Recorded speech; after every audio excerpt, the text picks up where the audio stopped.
at my house. So hopefully you're somewhere comfortable and enjoying yourself in what looks to be a really nice day.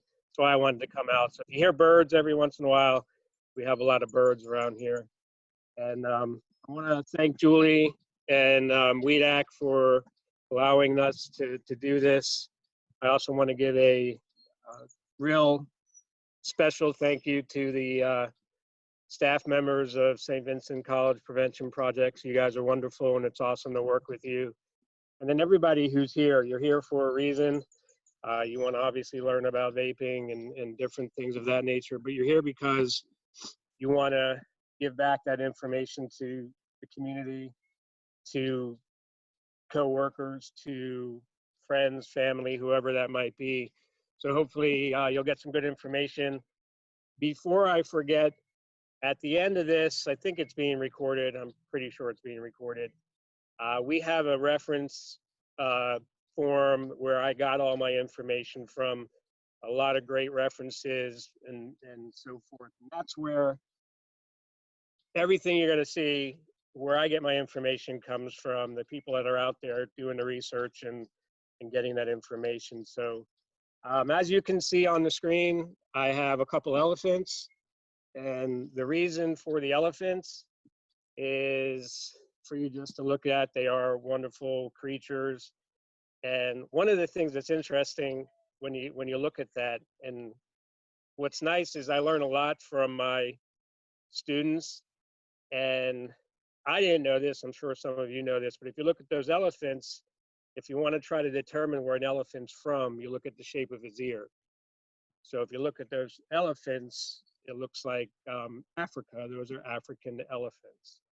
And I didn't know that. Of course, I researched that after a student told me that, and they were absolutely correct. That's how you determine it. And but that's it. That's all I have really for elephants. So the bottom line, though, is what I show that for is I'm going to talk about the giant elephant in the room. The thing that people know is there, but they never want to talk about. And that's vaping. So that's where we're going with this. Hopefully, again, you get some good information. And let's see if this will work. Yay. So one of my coworkers had found this and put this on a slide. So I borrowed it from her, Diane. Thank you. And as you can see, it's when someone's trying to sell you something, they can lie to you until it's illegal to lie to you. And that's very true when you think about the vaping industry, specifically, as you can see, Juul and other makers of vapes. I wouldn't say that they're flat out lying to you, but I will say that they are definitely misleading to the extent that they are lying to you. And the bottom line is money. That's what they're trying to do. They're trying to make some money. And you'll see that they have made a lot of money over the years.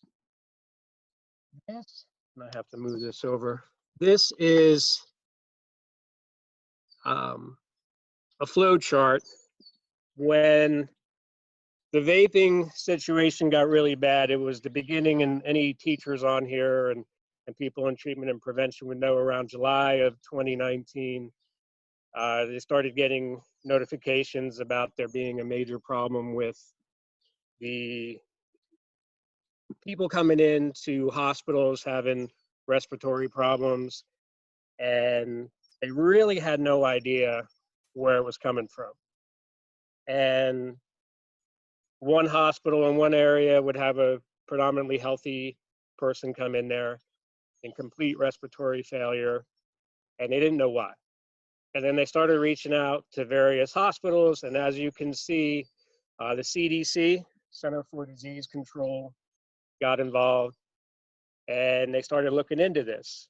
And they determined that the common link for these people were that overall they were healthy, other than they had vaped or used a vape product. And then every week the CDC was putting out an update.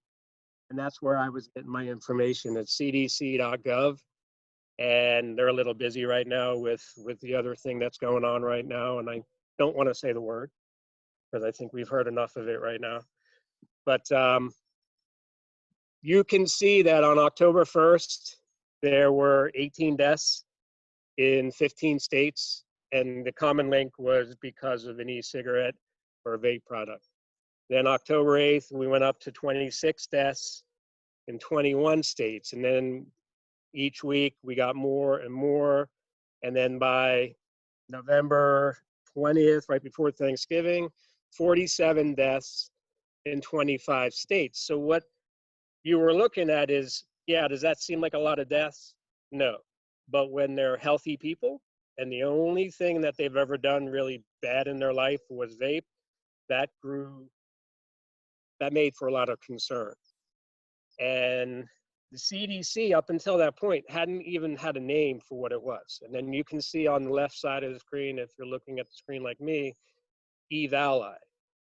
And then they finally named it. And they called it e-cigarette vaping lung injury. And it got a name. And then it started getting a lot of attention from the federal government and so forth. And then you can see I kept on going every week up until February 18th. You can see 68 deaths were confirmed in 29 states. What's really concerning about that is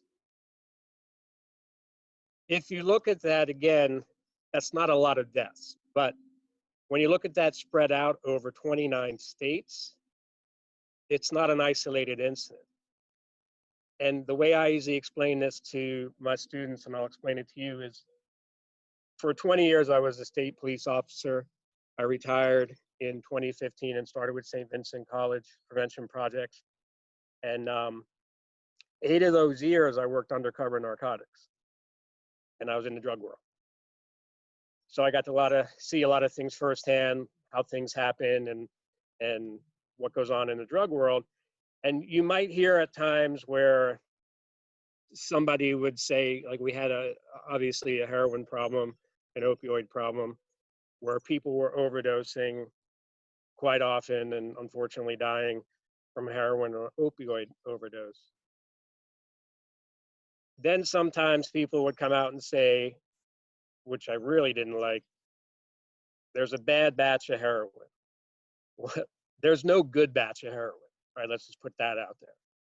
But what they were trying to say is that there's a really strong batch of heroin that is killing people in an isolated area. So if I was a drug dealer and I was selling that bad batch of heroin, it would only be in my certain area. So if it was Western PA, it would be Western PA, West Virginia, maybe in Ohio and so forth, but that's it, isolated. But when you look at this, you have 29 states where there were deaths occurring. The problem with the EVALI, getting back to that, is that it wasn't just deaths. Every state had someone getting hospitalized because of this. So it was pretty serious. And it's still serious. Obviously, it's taken a back seat to COVID-19, but it still should be something in our minds, constantly kind of I'm not tying them together or anything like that, but respiratory failure, a respiratory virus, it's kind of odd when you look at it that way. More information from the CDC. They didn't know what was causing it because you had people who had been vaping for a lot of years and nothing had really happened yet to them. And then all of a sudden you had all these people getting sick and being rushed to a hospital in respiratory failure and unfortunately dying. Some people were using nicotine flavored vapes. Some people were using THC, which is tetrahydrocannabinoid, which is better known as marijuana. But they couldn't give solid information of what's causing it. So the CDC finally was able to determine that it's quite possibly more the THC that was being vaped versus the nicotine or just the flavoring. However, They didn't want to say that solely. And as you can see, I highlighted it. When they went to look at THC in the vapes, they found that there was 152 different THC containing product brands. And if you think about that, that's crazy. There's 152 different products containing THC. How do you determine what product is what's causing this epidemic, if at all? So they still didn't know. They even went as far to say you can see down a little further vitamin E acetate. And I'm a healthy guy and I take vitamins, and I'm sure a lot of you take vitamins and you think vitamin E, that's an antioxidant, it helps with free radicals. Is that bad? So of course, when I heard that, I researched it.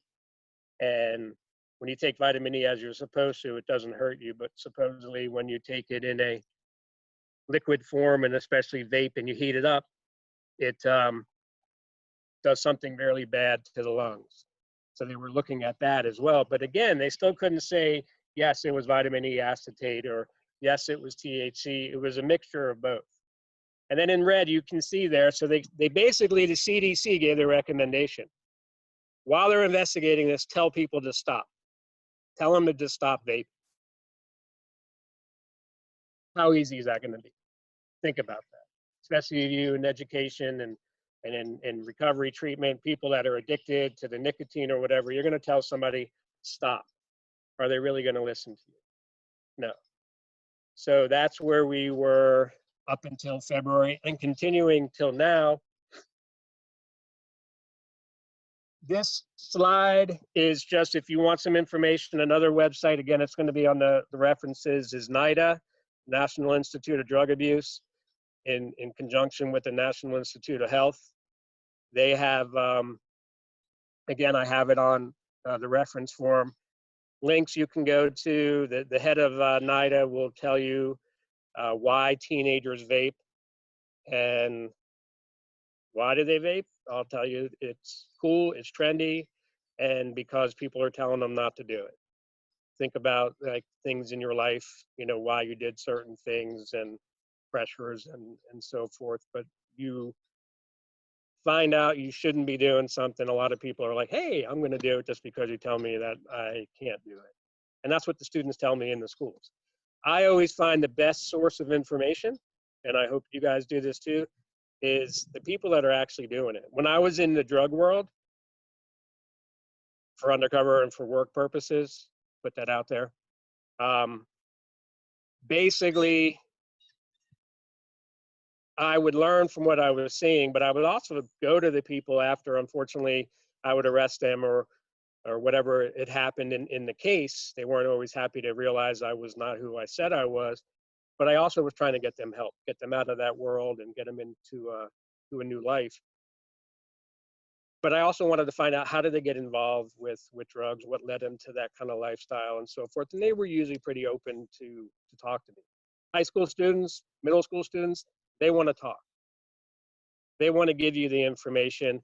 And that's where a lot of my information comes from, is from the students, of why they're doing certain things. So keep that in mind when you're out there. Here's a picture. This kind of put it out there for me. This was back in like November. She was in an ICU. She was had been found by, she's 16 years old. She had been found by her mother in Arizona when the mom came home from work, unresponsive on the floor. No parent should ever come home to find their child like that. No child should come home to find a parent like that, or any family member like that. So she was rushed to the hospital and she was placed on life support. And I show this picture because to me it solidifies and shows people this is what was happening to people because of vaping. What made this situation unique in my mind was the mom made national news for several reasons. One, she wanted to know how she found out her daughter had been vaping for 2 years without her knowing. So she had started when she was 14. She wanted to know, A, how could I have not known my own daughter was vaping for the last 2 years? And then even more important, she wanted to know, and at that time, the age limit was 18, which has still since been raised to 21, and I'll go over that. how was my daughter at the age of 14 getting these products? Who was selling it to her? And of course, this mom wanted answers. And nobody could really give her the answers and say, well, she was probably getting it from friends and so forth, and people who shouldn't be selling it to her. But that kind of hit home to me as like, wow, this is a serious problem. Kids are getting this. They shouldn't be getting it, yet they are getting it. Then I saw this one, which some of you may have become familiar with, where a 17-year-old boy, his lungs were so badly damaged from vaping, he needed a double lung transplant. And as you can see by this side-by-side picture, and I'll show it with the doctor who performed the surgery. I'll go back. The image on the right, as you're looking at it, with the lungs intact and the two dark colored objects, those are the healthy lungs. Those are his new lungs. And from what I understand, when you take x-rays of healthy lungs that are filled with oxygen the way you want them to be, they'll show up in an x-ray as you see it. On the other side of the picture, where you see that kind of like upside down V, those are his old lungs, apparently still in before they were removed, which you can see there's no oxygen in either lung. That V-looking thing is a tube that's supplying air in order for him to leave prior to surgery. And that's what the doctor is pointing to there. So his lungs were so badly damaged that they didn't even register on an x-ray any oxygen inside of them. And the only thing that this 17-year-old kid had ever done in his entire life had used a vape product. And this doctor was talking during the press conference about the surgery and how it went, and then how he'd been doing this for close to 30 years. And these were the worst lungs that he had ever seen in a person in the 30 years of doing this. He wouldn't even expect to see lungs that badly damaged in an 80-year-old person who had smoked a pack of cigarettes every day for their entire life. Yet this was a 17-year-old kid who would only vape. So to me, again, that should be for you guys that, wow, this is something really serious. And this was again back in November, around that time period. So where are we going with vaping? And I have a lot of slides, and I apologize. I'm just trying to get through them, and we'll have questions and time for that kind of stuff after.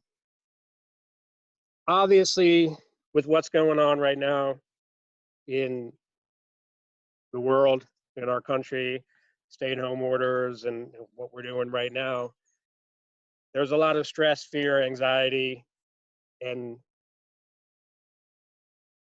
coping that people are dealing with this. Some can do it fine, others don't do it very well. And I think a lot of us in this kind of field will know that sometimes in order to cope, people will consume alcohol, do various types of drugs, or do things that they normally wouldn't do because A, they want to escape reality, B, they just don't care anymore, and for many, many reasons. And you can see I highlighted on the right there, it says increased of alcohol, tobacco, or other drugs as a result of what's happening. And I think that includes vaping and other things that normally aren't very good for people to do. And you can see on, this is my quote, prevention specialists, treatment providers, educators, recovery specialists, anybody out there that is concerned for other people. Our jobs are going to get even harder, and they're going to be more important than ever before after this situation.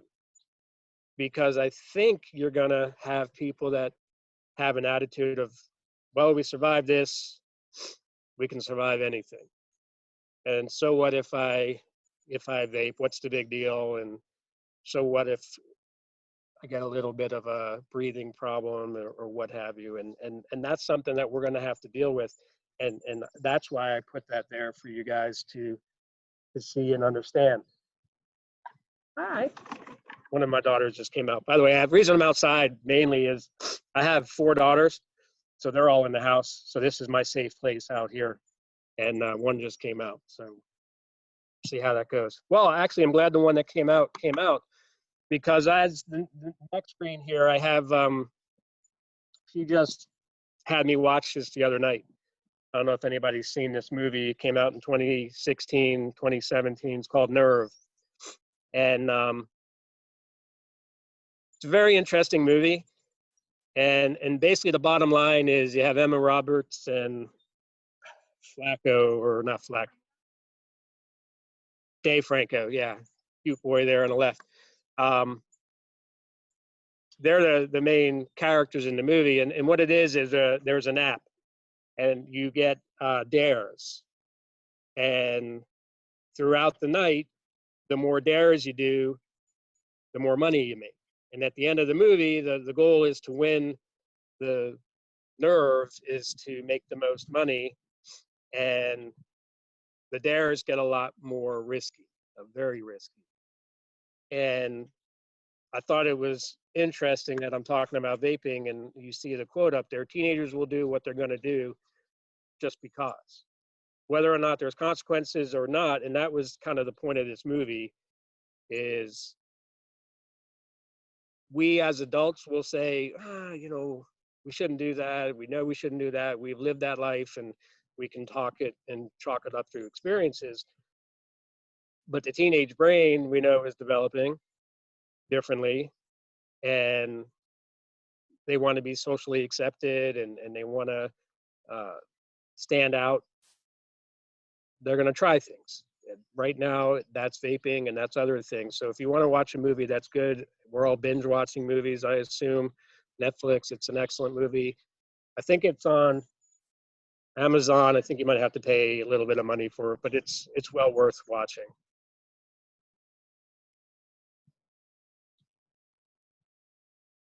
So this was the original, right before school for a lot of us. This was the warnings that came out giving us information about vaping. And I know a lot of schools, especially in Westmoreland County that I go into and throughout the state, were really, really concerned about it, and asking St. Vincent College prevention projects and various agencies to come into their schools and talk about it to the students. There were a lot of educators that didn't really know how bad it was. A lot of parents, obviously, really thought that vaping wasn't a big deal. They just thought it was some flavored liquid that kids were inhaling, which we know is not true. So this is just one of those that came out. I have this map on here, and the reason I show it, and you can see at the top of it, it's 21 now for anyone who wants to vape or use a tobacco product. Vaping products have been labeled tobacco products. So all across the United States, it's 21. Prior to that, though, you can see there were different states. Most were 18. There were a few that were 19, and just very small number that were 21, where you had to be to vape. So right now, it's 21 to vape everywhere in the United States. Does that mean that people under the age of 21 are not going to do it? I think we know the answer to that. If you look at 21 being the age of alcohol consumption, how many people under the age of 21 are drinking alcohol? So they're going to get it. They're going to find a way to get it. Yes, you can't go on Juul unless you're 21, but that's here in America. But if you want to get Juul from Australia, there's no age restriction, and I'll show you that as well. In December of 2019, President Trump, say what you want about our president, but I'm not getting political here, but he set the order through the U.S. Food and Drug Administration's recommendation to raise the age to 21. So this became a federal situation. And at first they were giving states the option to do things, and now the federal government was like, no, we're taking control of this. These companies are getting out of control, and too many people are getting sick and injured and dying as a result of this. So let's try to limit who gets this legally. Not to say that they still won't find a way to get it. What's in a vape? That's a really good question. And do they tell us what's in a vape? No. Do they have to tell us what's in a vape? No. Or in the liquid? There's no law that says they have to. And actually, under the federal regulations now, it's May of 2021 that they have to be in compliance and actually telling you what's in these liquids.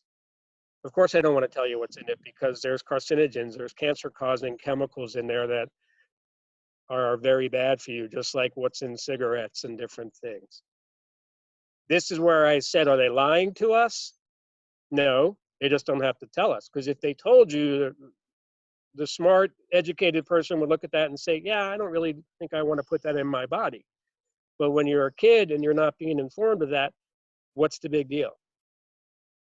These were two articles, or the same article back in November, because what's happening is, even though you have companies like Juul, who's like the big name, when you hear of vaping, people don't say vape, they say we Juul. Because Juul's the trendy flash drive looking thing, and I have a slide to show you in case you haven't seen what it looks like. And then Juul will tell you that their pods, you can't replace and reuse them. Well, again, who do I get my information from?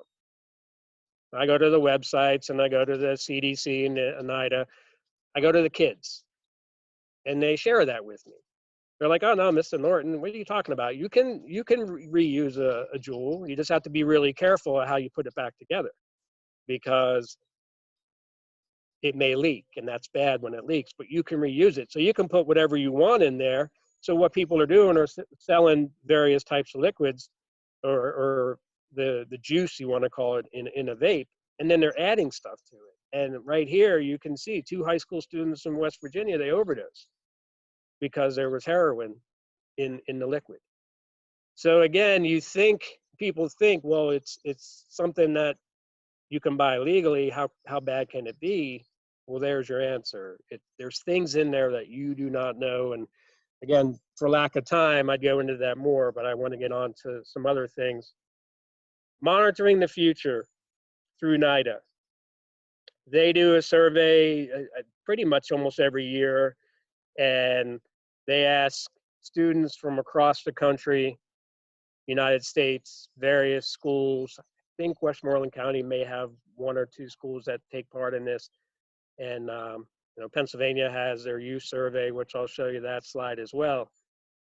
But the most recent survey, and you can see that on the screen, was showing teen vaping, how significantly it's climbed compared to other things.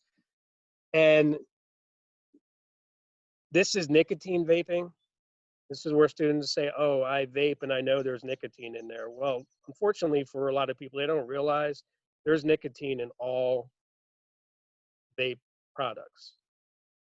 Even the ones that say 0% nicotine have nicotine. It might be 0.05%, but instead of writing that, you round it down to 0. Again, that's where the companies aren't lying, they're just misleading. So you look at this, and it's 1.9% of 8th graders, 6.9% of 10th graders, 11.7% of 12th graders are nicotine vaping nationwide. Think about that. Those of you that are in schools dealing with this every day, teachers, administrators, you know your school, you know what you're seeing. I know what the students are telling me, and those numbers aren't even close to the number of students that are vaping. I hear 20%, 40% in certain surveys, and when I go into certain schools, depending on where they are, the kids are like, Mr. Norton, it's more like 70, 80% of kids are vaping or juuling. That's crazy. But this is from the students. They know. So I'm going to take their word on it. I've heard that you're an outcast if you don't vape. You're one of the few that are kind of like, oh, they don't vape, leave them alone, where it used to be the opposite, right? You smoke cigarettes, ew, don't go near me. Now it's, oh, you don't vape, don't come near me. So that's one of these. And again, you'll have the ability to see all these and go on the websites for yourself and get the information and what have you. Of course, there's a helicopter coming by right now, so hopefully that's not too loud. It's probably a state police helicopter, but all right. So now you can see THC vaping, the next screen. And again, this is climbing. Guarantee you, and I think we're mostly all here in PA, you know, Governor Wolf, Lieutenant Governor Fetterman have already made it clear that they want to legalize recreational marijuana. It's going to happen. There's no doubt about it. The biggest thing behind that is money. You talk about 700 million in tax revenue dollars. Who wants to argue with that kind of thinking? So it's going to happen. When that happens, that number is going to go up through the roof because it's going to be easier for these kids to get it. And they're going to be just like anything else. Well, it's legal now. Yeah, you have to be 21, but what's the big deal? We drink, and no, you have to be 21 to drink alcohol. All right, I'm just checking my time. Doing okay. So again, 1% for 8th graders, 3%, 3.5% for seniors. The numbers are climbing every year. They're going up and up and up. And they're not going to go down anytime soon, especially again with the situation we're in. I've already heard through the grapevine what it's already happened, unfortunately, in Fayette County, when you had 100 kids in the field the other night having a drinking party. The kids already said, when we're clear of this stay-at-home orders, we're going out and we're partying like never before. I mean, that's the mentality we're going to be unfortunately dealing with. And we got to try to do something about it.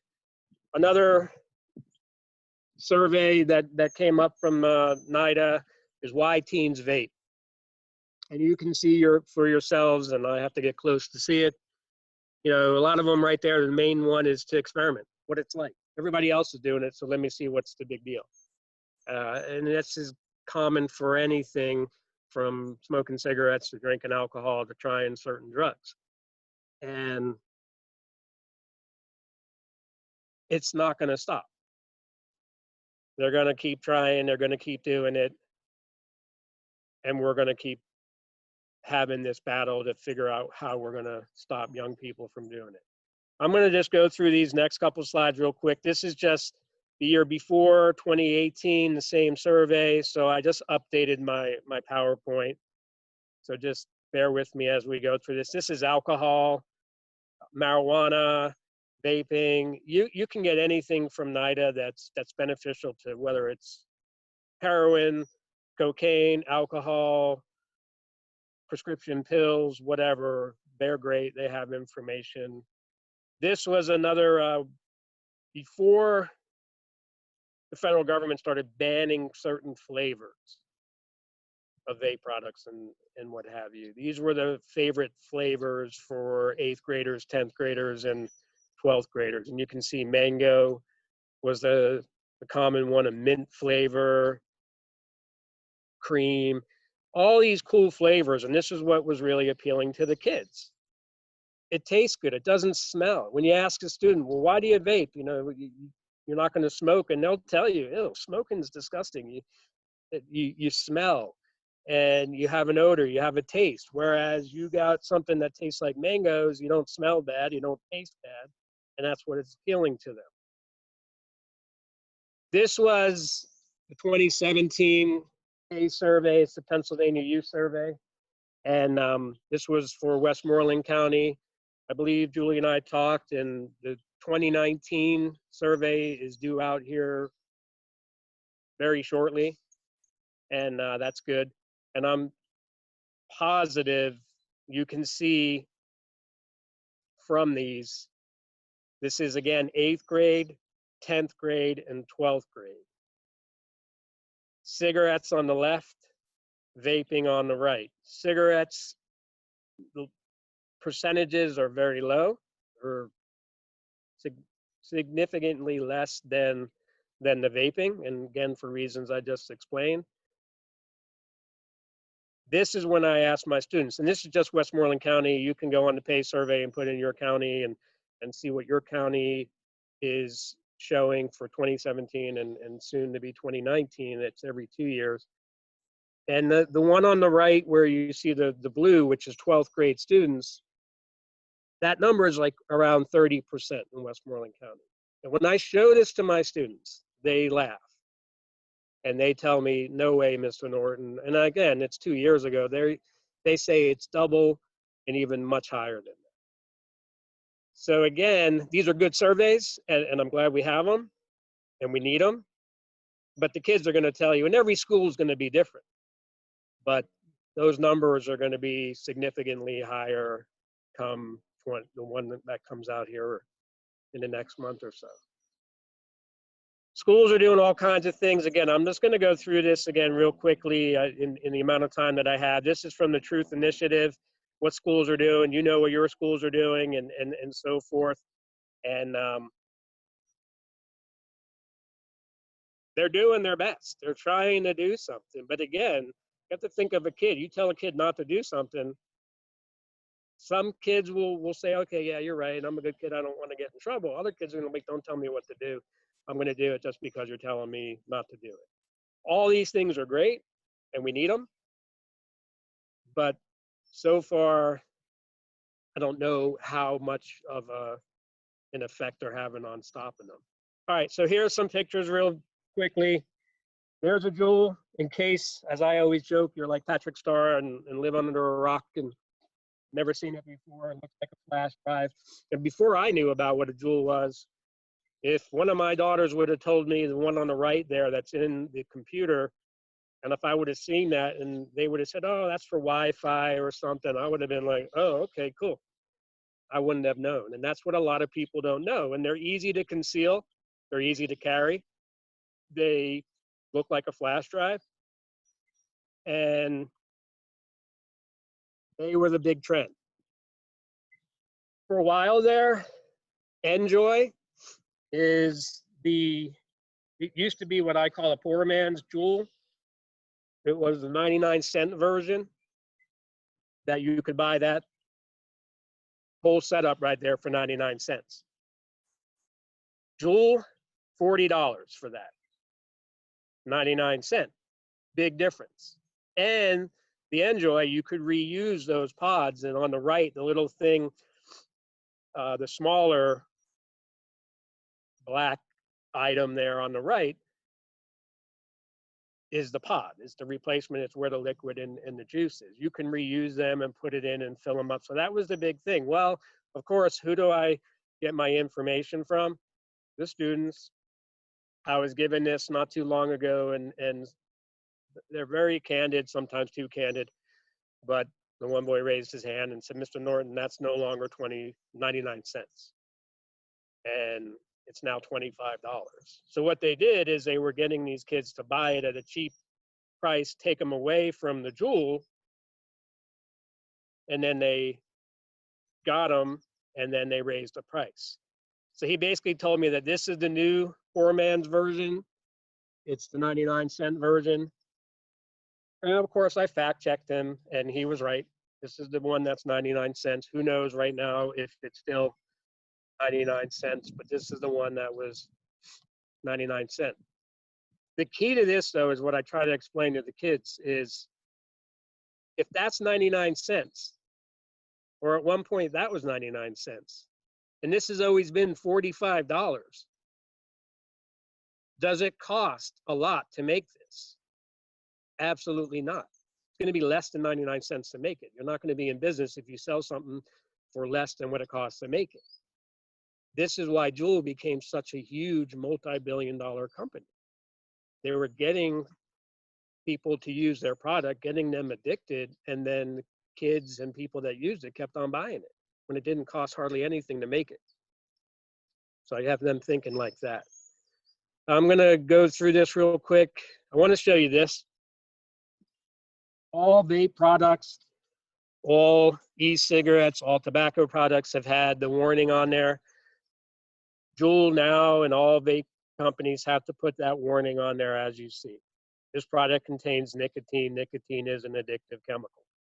I often say, and I think most people in our field and people that know will tell you that nicotine is probably one of the most addicting, if not addicting chemicals known to man. You could probably put that on there. You're going to get hooked on this product. But they don't. They give you the warning. Kids are really shocked to find out that Juul has nicotine. They thought that they didn't have nicotine products, and I said they always had nicotine, just certain smaller levels or percentages. But I want you to look at this next picture and see the difference. So you see that warning, and then you see this one. Now you should be able to notice a significant difference, I hope. When it says the skull and crossbones and the danger poison. Again, from a student, I was given a presentation and they showed me a picture of this. And I said, oh, that's fake. That can't be real. Who would buy something like that? And they proceeded to tell me that no, they showed me that it was a picture that they had taken of their family members who had bought this and it had that logo on it. The reason they bought it is because they like mango, and mango flavors were no longer being sold. Not only did they buy it, but at the time you could buy that for $20 normally. They bought it for $40. So again, I researched it, and this is real. This is legitimate. This comes from Juul Australia. So in Australia, they have different rules and regulations, apparently, that if you don't list ingredients on your products, and there could be poison or chemicals in there that are dangerous, that are not good for you, right? You have to put that label on there if you want to sell it. So that's real. Go on Juul Australia website, juulaustralia.com. You can order that, have it shipped to your house, probably delayed now, but that's something that people can get. Who's going to buy something like that? Who's going to disregard that danger poison sign? An addict. Somebody who's addicted to nicotine and just doesn't care and wants the flavors. When I worked undercover, when I was buying drugs on the street for work, I always have to clarify that you could put that on crack cocaine. You could put that on heroin. Is that going to stop an addict from buying it? No. And it's the same thing with these products. And I don't tell the kids where it came from because I don't want them to know that they can go on various different websites and still buy these products and have them shipped to their house. But you can. This is what I really want to talk about real quickly. And this was designed by several ladies that I work with at St. Vincent College Prevention projects. And it was on a postcard, and it was basically giving out information from like the Truth Initiative for, used to be quitting smoking. They came up and found different ways that were out there to help people to quit and stop juuling, stop vaping. Because if you were under 18 and you were addicted to a vape or a Juul, legally you're not supposed to be doing it. So you were afraid to go to somebody to get help because you were afraid you were going to get in trouble. Are you going to go to your parents? No, you're hiding it from them. Like that girl in Arizona, she'd been hiding it for 2 years. They don't want to go to their parents. Even guidance counselors in schools. And they were afraid to go to them. So the SAP team from St. Vincent College Prevention Projects put together this postcard, gave it out to schools, and easy things that a student could do anonymously to help them quit. The first one is the big one there. This is quitting. And you type ditch Juul to that number, and then it started giving you information on how to quit vaping, juuling, whatever it is that you needed without questions. Now, of course, I'm going to tell students, you need to go to an adult. You need to go to somebody that can get you help. But this is an option anonymously to keep them from having to disclose, yeah, I actually vape or Juul. We have these on that reference sheet, so you don't have to try to copy them down or anything like that. At the end of this presentation, you can take a look at that. And I think it's awesome. I know I've given it out to some of the schools I go into, to the guidance counselors. I know our SAP team has done the same thing. And it's awesome to get young people to just give them something to help them try to quit. And I know I'm running out of time, so I want to just go and show you really quick what's happened to Juul over the last couple of years. They were the big shot. And at the end of 2018, you can see Juul became a $38 billion industry or company. And you can see, compared to some major companies in the world, where Juul ranked.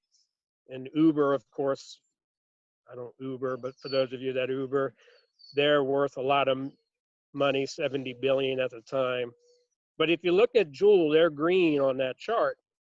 If you look right above them, that's Ford Motor Company. Juul was worth more money in billions of dollars than Ford Motor Company, who's been in business for how long, selling high-end vehicles and different items that cost a lot of money. Juul was selling a $45 product, and they became worth $38 billion. And that made a lot of people pay attention. And that's where we started finding out that, yeah, you're supposed to be 18 to use it at the time, now 21. Almost 50% of their clients were under the age of 18. So you tell me who they were targeting and getting hooked. And then the damage is done. Once you're hooked on nicotine, you're hooked. They're falling now, though, and failing because of this. And if you go on, and again, these different sites, Juul now in a year, they dropped down to 24 billion from 38 billion. People are bailing.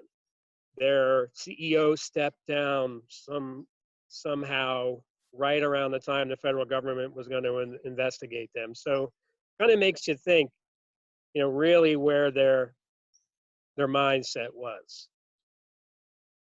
They also are owned by, and you can see back on this one, by a tobacco giant, Altria, who makes Marlboro cigarettes. So really, if you think about e-cigarettes, they were originally created to get people to quit smoking. Well, the tobacco companies didn't like that, so they're like, hey, we better buy out this market. And they did. They basically are the owners of all vape products. So Juul's failing, right? Don't worry, they got a new product for everybody. It's called Teeps. This is their new product. They had it patented in 2017, and they just started putting it on the New York Stock Exchange at the end of 2019. It's called IQOS, I Quit Ordinary Smoking. And I'm not going to get involved with that, but I guarantee you we'll be talking about this in the next 5 years. This will be the next product that young people are going to start looking into, and or somebody who vapes and is worried about vaping. The bottom line is this. If it's cigarettes, this is how I do it, and I'll try to do it here. You have cigarettes at the top, which is nicotine, right? Or cigarettes and tobacco products. And you don't want to use cigarettes so you could vape. So you come down here. Well, then you find out vaping's having all kinds of problems and causing problems. Well, now you got IQOS. Well, then the bottom line is this. In the middle is nicotine. And that's what everybody's addicted to. They're going to get you no matter what. You're going to get hooked. And then, oh, here's some things for you to just look at, because I do want to get some questions and what have you. I didn't even get to talk about THC. I will just go over that real quickly. But if you want to see some interesting designs, go on vapeware.com. And that's spelled right, V-A-P-R wear.com. This is a vape hoodie, kind of like my hoodie, right? But instead of these ties, They're not ties, as you can see, they're like little tubes. And then on one end, you would plug your Juul or vape product into it, stick it in a pocket, and then the other end, you put in your mouth and you can take a hit and so forth. Because kids were hiding it in their sleeves and in their shirts and just blowing it into their shirts or into their sleeves because it didn't create a very big cloud. If Juul and companies like that are trying to tell you that they don't target or market to young people, what's that picture show you? Does an adult really need that? Who are they trying to hide it from? Who are they trying to conceal it from? Even if you're not allowed to smoke at work, you can take a smoke break or go somewhere you can go out and vape at lunch. You don't have to hide it. It's the same thing with this too. It's a vape backpack. When you're in schools, a lot of kids carry their backpacks in between classes. They don't keep their books in their lockers. And again, vapeware.com. This is what you call a survival pack for people that like to go hiking. Of course, you have a bladder in it, so you don't have to take your pack off if you want to hydrate when you're on a long hike, 30, 40 miles, and you want to hydrate but not stop and take it off. You just put it in a bladder, and then you have like a straw or a tube that comes through. Well, they created a vape system to do that. Hydration, instead of liquid, water, you can vape, not have to take your backpack off. Again, these are things being targeted at young people. All right, real quick, and then I'm going to wrap up. THC is a big problem, and it's going to take me a lot more time. So I went on this website just to research, and it's called honestmarijuana.com, right? So they're going to tell me honestly everything I need to know about marijuana, all the good facts, honestly. Wrong. They're going to tell you everything about how you should use it and it's fine for you, although they did give you some of the effects there. And you can see on the right-hand side, it says, because liquid THC is just that, concentrated THC, the effects will be the same as those who experience when smoking a high THC strain, basically the same as someone taking an acid trip. And that's the distortion of time, increased stimuli, drowsiness, euphoria. Think about when you heard of someone who takes acid or goes on a trip. And on the left, I have it in bold, you're looking at 90% concentration THC. You look at that, most THC, if you smoke marijuana, is going to be 12%, like it says there. If you're lucky, certain strains will be the highest end, 25%. Liquid THC is 90%. I'll tell students, you're not going to overdose and die on marijuana, but if you vape marijuana, I tell them you will overdose in the fact that you will go into a state of psychosis. You will go into a state of paranoia. You will go into freak outville. And this is why in several schools locally, and I'm sure throughout the state, you've had people overdosing or being rushed to hospitals in the state of paranoia because they vape, and everybody wants to say, oh, it must have had something else in it. It must have had fentanyl. It must have had heroin. No, the purity of the THC is what caused them to overdose, and go into freakville, and that's pretty scary. I'm just going to go through these real quick. Dab pens, just some way to get THC in a vape. You do not need to have a dab pen. You can put THC in a Juul pod, even though Juul will tell you no way. The students have told me so firsthand, and I believe them. But you can buy these kits that are just specifically for dab, is another name for THC.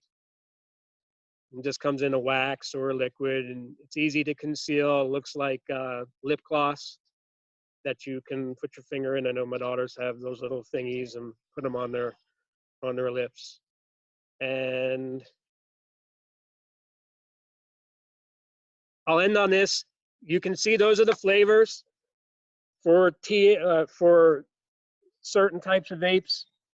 They're catchy, they're apple, they're banana, they're whatever, different flavors. And if you can see, and you guys can see better than me, the banana ones, it says 0% nicotine. So what do you think that means? 0% nicotine, right? Wrong.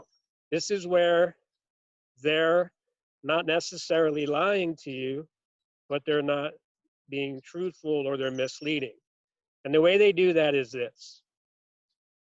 I'm going to have you guys do math. I know it's early, but hey, it's an easy math problem. In math, 0 is less than 1 is a correct statement, correct? Good, you all get a thumbs up. If I would say 0.85 is less than 1, you would all agree with me that it is. If I would say 0.035 is less than 1, you would also agree with me. Now, if I would say to you in math, round 0.85 to the nearest whole number, 0 or 1, what would you round it to? 1 in math. So if I would say to you round 0.025, whatever number, 0 or 1, what would you round it to? 0. Anything under 0.5 in math is rounded down to 0. That's where they get away with that. Instead of writing 0.025695% nicotine, they just round it down to 0. Is that lying? No. Is that misleading? Yes. And the bottom line is this. Come May of 2021, they're going to have to tell you how much nicotine. They may have to say less than 1%. But up until then, they don't have to do that. Is 0.025% nicotine enough to get someone addicted? Over time, absolutely, and that's what they're doing.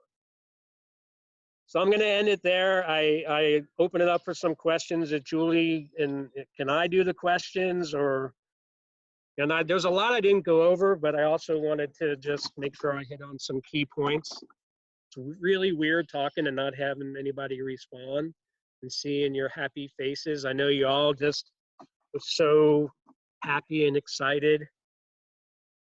So Greg, there are a couple questions on here. One of them being, someone says, I'm aware that vaping and hookah are different, but what does hookah have similar effects? As far as I know, hookah is more like just a fancy way of like tobacco, kind of like you put it in. I have a picture of it here. I think I can still show you that, of a typical hookah right there on the left.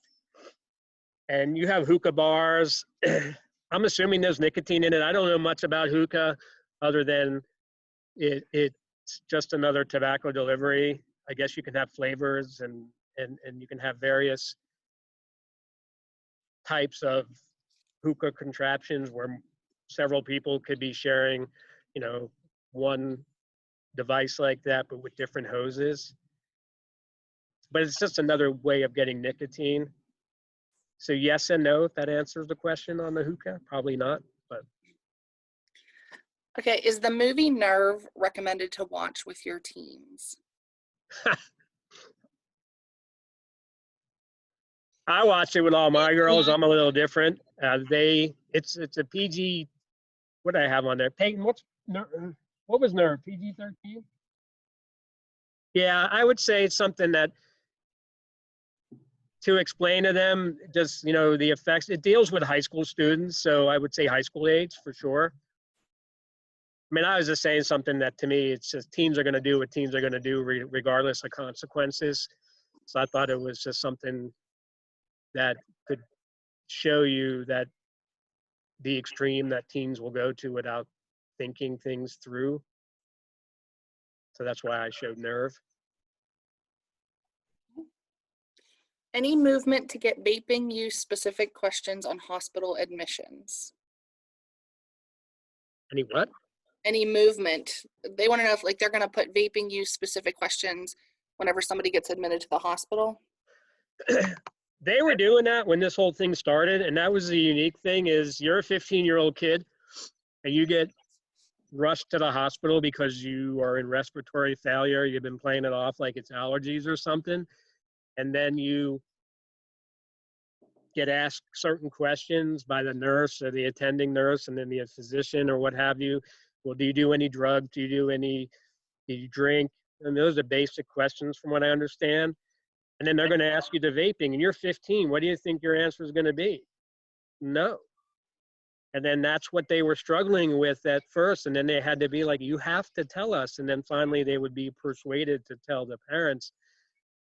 The CDC stopped, and there were several, if you look at the numbers nationwide of hospital treatments, it's several thousand throughout all 50 states.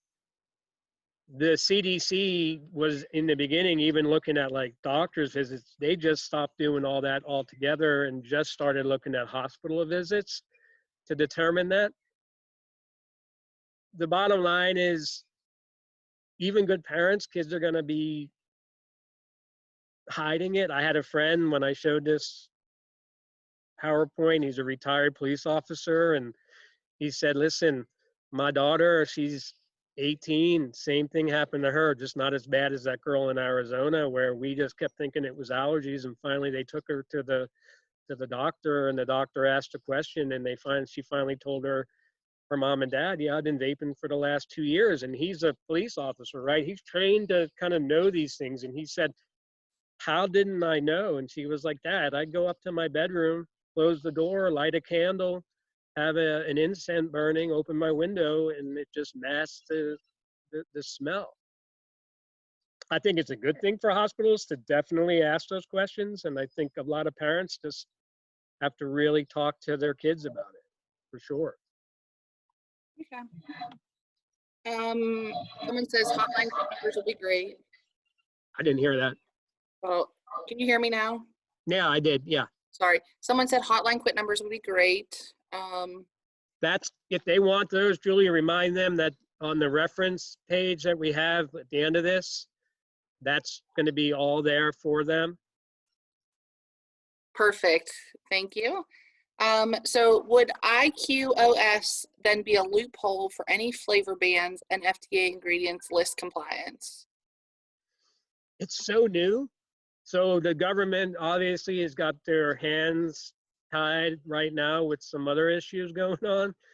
But when they get back to like being able to look into these things, we're always behind the 8 ball on this. And they're just getting to really finding out about vaping in this situation. So probably the IQOS is going to definitely be a loophole like anything else. And all it comes down to, and this is what I tell the kids, is it's money. They see themselves losing money. They don't want to lose that money, and they're going to give you another nicotine system to be able to utilize.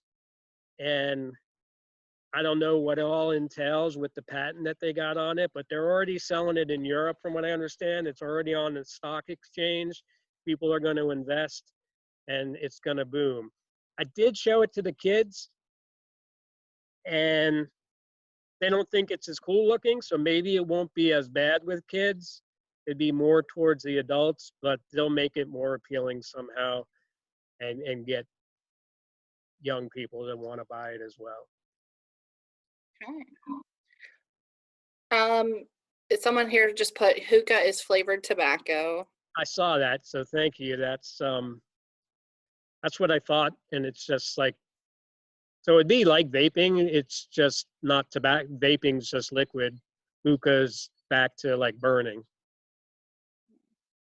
Here, there are a couple of going back over here. Sorry, to the chat. Oh my goodness, there's a whole bunch. Okay, so let's go over here. Can you talk about puff bars and puff crush? Ooh, can't say I've heard of that. Say that again. Puff, like P-U-F-F? Yeah, puff bars and puff crush. Have no idea what that is. I'm definitely going to have to look into that. Sherry Lewis sent that in. That's our Sherry. Yeah.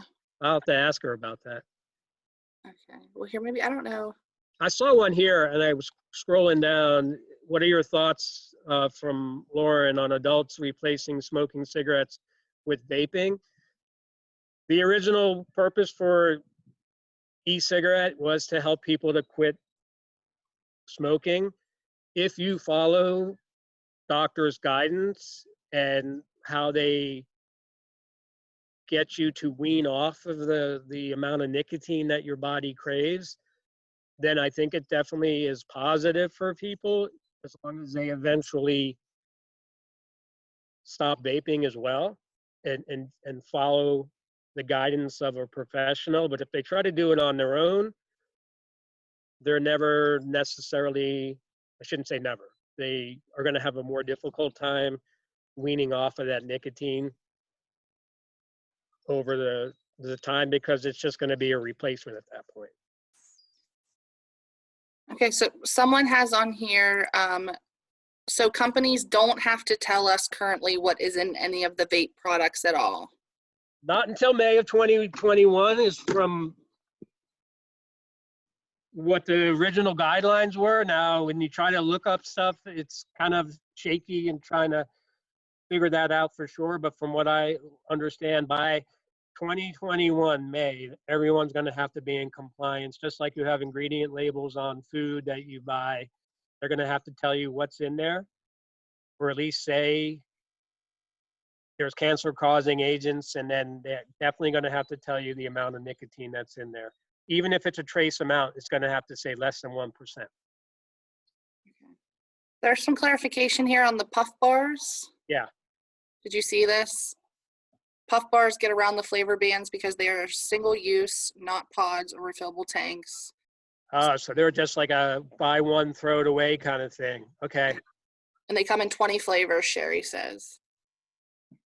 All right, I'll have to, that's the first I've heard of that, but that doesn't mean that it's not there, because there's going to be a way around everything for sure.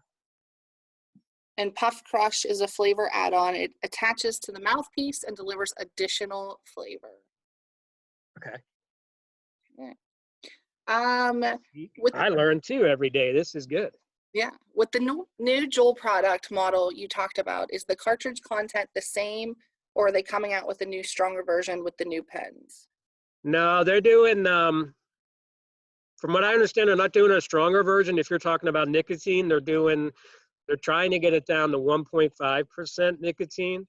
That's the lowest they'll go. So they have 5% nicotine, 3% nicotine, and they're trying to make one that's 1.5% nicotine. Regardless, the addictive nature of nicotine is going to be plenty for someone to get addicted, whether it's the bare minimum of nicotine. If they keep using it, they're going to get addicted to it. No doubt about it. Do you think kids are ordering vaping products online more now than ever because of stay-at-home order going on? I would imagine yes, but if they're doing it from Juul direct and other companies that sell it, they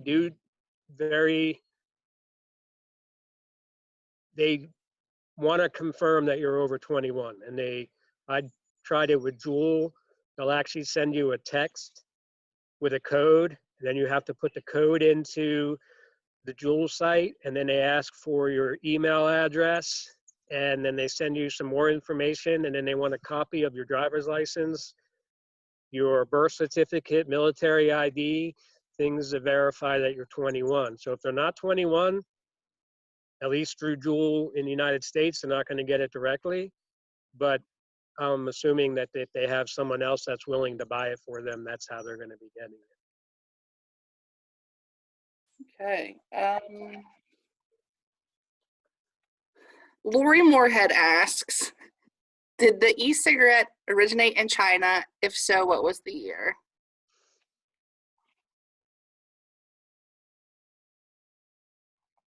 I want to say it was 2017, or yeah, right, 2007.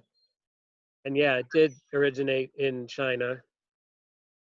I don't know why. I want to show, I have the picture of it. Why did it stop me from being able to go? There it is. Wrong way. If you look at that picture I have on there, that's the original e-cigarette. And originally it didn't even have any flavoring or anything. It just was battery powered. That went in conjunction with a nicotine patch. Because if you think about someone who smokes cigarettes, they smoked for say 20 years. They did this. If they did a pack a day every day, that's 20 cigarettes. They're doing this how many times every day? It's called muscle memory. So when they would get the patch, that kind of helped with the nicotine, but they didn't know what to do with this. So they would bite on pencils, they would eat celery, eat carrots with pens. That wasn't cutting it. So they created this, and all it did was light up. And then they could get the nicotine through the patch, and then they would have the ability to wean off of doing this for muscle memory. And then, of course, it went on from there to nicotine. But yeah, it was created in China 2007. 2003, it says it was created on here. Someone Okay, has it. so that's right, because they produce tobacco and so forth. Do you have any resources that they can share with students going through nicotine withdrawal? I would think that those on that Truth Initiative or that postcard that I gave, and it's on the reference sheet, they could use any of those, which would be for vaping and or nicotine, for sure. They can get that through a SAP liaison or through our website or through what you send them at the end here if they want that reference. What is the mean age for all vape users, not just for teenagers?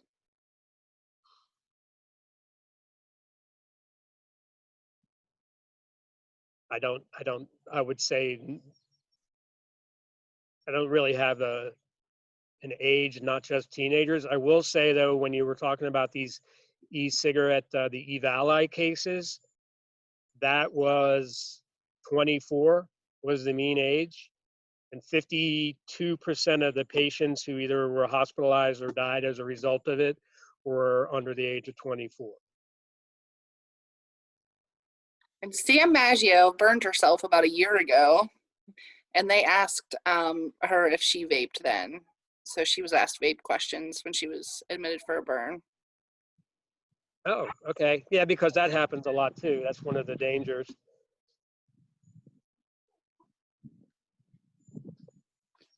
And I think you're going to see a lot more questions, obviously, with it being a respiratory problem and you know, with the whole COVID-19 situation. I would imagine that if you vape or smoke or do any type of drug or something that goes into your lungs, you're going to be very susceptible to COVID-19, and it's probably going to affect some people with those kind of conditions. I mean, your lungs only want oxygen in it. They don't want a vape. They don't want smoke. They don't want any garbage in there, liquid. And that's what all these things are doing.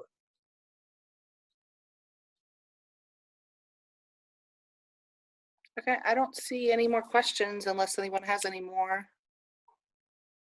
Julie, I just want to say I appreciate you letting me do this, and I hope I gave some good information. And if they have any questions on that, I believe when we give them that reference, my email's there if they want to send me information. If they have information like the puff bars and stuff, Sherry, send me that, because I didn't even realize that at all. It's just a term I didn't know about. Or they can get a hold of you and then get a hold of me, or however you want to do that. Yeah, if you want, we can throw your email on the information we sent out as well. Yeah, if I didn't do that, I apologize. That's okay. Well, thank you, Greg, and thanks for showing us the beautiful sky behind you while you do your presentation. Sure. And if anyone has any questions, you can email. We'll send Greg's email out with the information whenever we send out your certificates, which may not be today because there were over 300 people on this. It might be tomorrow.